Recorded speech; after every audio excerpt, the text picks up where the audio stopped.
The morning my power went dark, I thought it was a blown fuse until I opened the blinds and watched my neighbor carry an electric meter to her car like it was a trophy. That's how you know something's wrong. Right there in the first 10 seconds. The ordinary turns grotesque, and you're left standing in your slippers with coffee gone cold, trying to figure out if you're in a nightmare or a very bad HOA meeting. My name is Ethan Cole, and Willow Ridge used to be the kind of place where people borrowed sugar and returned it with a smile. That lasted until Marjorie Lang decided she owned the street. I should tell you first what kind of man I was before all this. Not a hero, not a martyr, just a guy who liked quiet nights and a yard that didn't have a plastic flamingo army. I mowed my lawn, I fixed the squeaky porch swing, I waved to the mail carrier. I liked my neighbors because, well, they were neighbors. Marjorie was different. She ran the association with the kind of small-town certainty that feels warm at a bake sale and poisonous when it drips into someone's life. She had a clipboard, a smile, and a thing where she believed rules were weapons. If you asked her, she was preserving property values. If you asked the rest of us, she was picking fights because she could.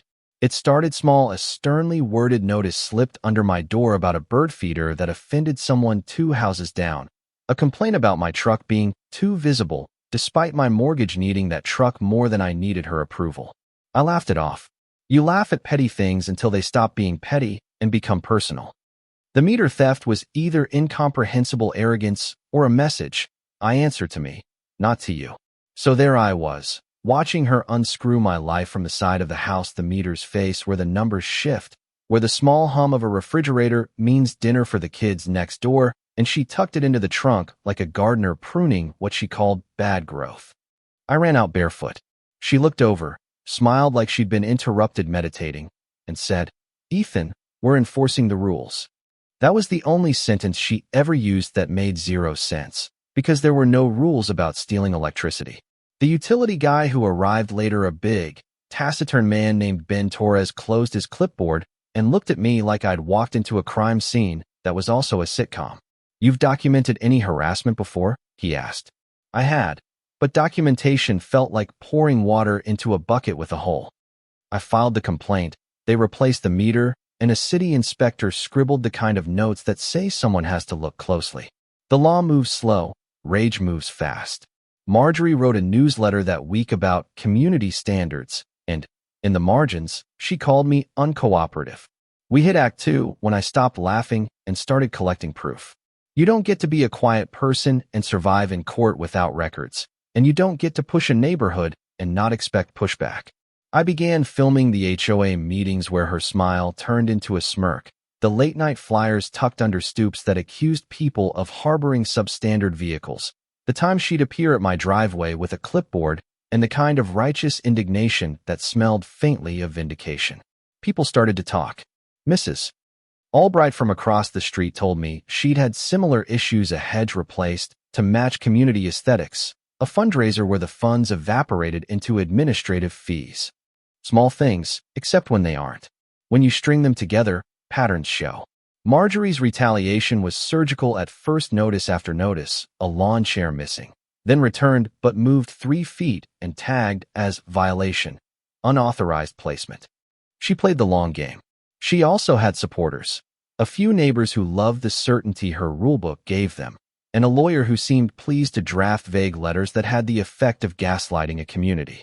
But the more she pushed, the more people started bringing their own receipts. The HOA meeting where she attempted to reprimand me turned into a spectacle because someone played my video of her with the meter. You need witnesses for a public fall, and the room filled. Then things escalated in a way that made me feel like I'd been living in the margin of a slowly widening disaster. There was a night when our community center storage shed was vandalized, hinges bent, spray paint fresh like an accusation. Then a trash can at the clubhouse was set on fire. Nobody was hurt, but the act was a line drawn in ash: escalation. The problem with escalation is that it makes motivation visible. You can excuse petty power grabs as personality quirks, but you can't excuse someone moving to arson and still calling it vigilance. The real pivot was the hearing at City Hall.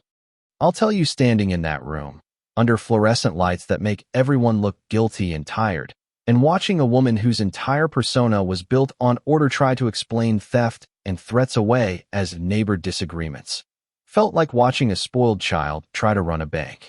The footage, the witness statements, Ben from the utility, Mrs. Albright, two other families it stacked up. The prosecutor's voice was calm and devastating because evidence is patient and it doesn't need to yell to win. Marjorie's defense was performative outrage, but performance can only go so far when there are receipts.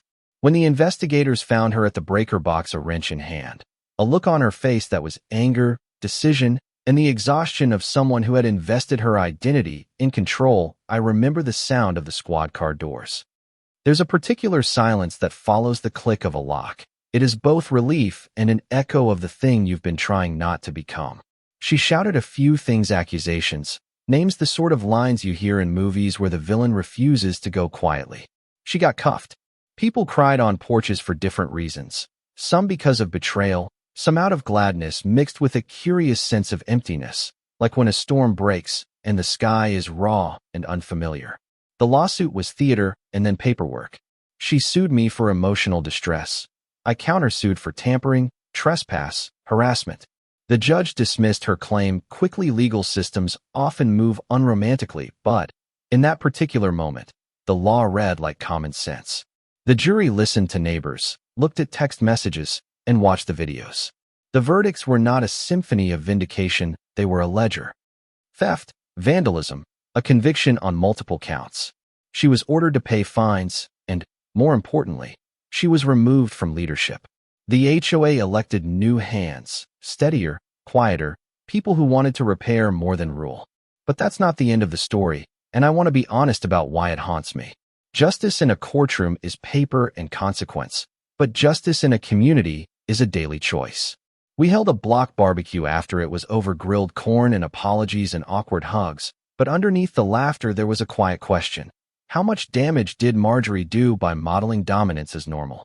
Old rifts don't stitch themselves back into a perfect cloth because the person who unraveled it is gone. I found myself standing on my porch more often, watching the street, wondering which neighbor would be the next to decide they could make rules by force and not by consent. There was a moment I didn't expect. Marjorie, before she left the neighborhood for good, stopped by my mailbox.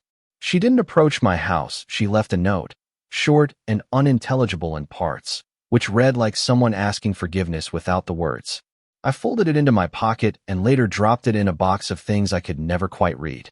The human capacity for contrition is messy. The human capacity for harm is also messy. Leaving felt unsatisfying because it denied the narrative people crave, the villain who learns and becomes a hero, and it denied another because it refused to be a moral fable at all. Real life keeps a messy ledger. If there's a lesson, I think it's this. Communities are not held together by rules alone. They're held together by trust and the discipline to listen when someone's being strangled by a rulebook. Power is seductive in small doses because it is immediate, doing the right, slow thing, filing reports, documenting, showing up at meetings is less dramatic but more durable. I wasn't a crusader. I was a neighbor who decided not to let a bully make my life small. The surprising thing was how many others decided the same. In the end, what I want people to see is less about the meters and more about the way our small daily choices scale into something larger. Did I enjoy the courtroom theatrics? No. Did I enjoy the relief? Yes, for a minute, before the relief became the kind of cautious peace that asks for guardrails. The final scene, you might imagine me on a porch, community mural behind me, kids playing, a locked meter that's more symbol than necessity, is almost right. Except the ending I remember is a little blurrier. Neighbors fixing a fence together, an older man teaching a kid how to plant a tree, someone bringing extra chairs for a moving sale. It was ordinary kindness repeating itself until it was no longer ordinary. So I'll leave you with this image. The meter, bolted back and padlocked, a dull little monument to a fight no one wanted. It sits in the angle of my house where the morning light hits in a way that makes it look like any other piece of metal. But when I walk past it now, I remember all the small things that led to it, the notices, the smirks, the community center's spray-painted door. Those memories are why I tell this story, why I tell it slow and messy and honest. Tell me what you think. Was I right to push back? Or should neighbors tolerate a little rough governance for the sake of order? Do you think people in positions of small power owe a higher duty to their neighbors? Or is it every community for itself? Drop a comment with your take on justice, on community, and whether a locked meter is a symbol of healing or a reminder that someone had to be pushed out for peace to return. Share this if you've ever had to stand up to a bully who wore a badge, and if nothing else, tell me where you live, not to shame, but so we can see how many streets are still figuring this out together.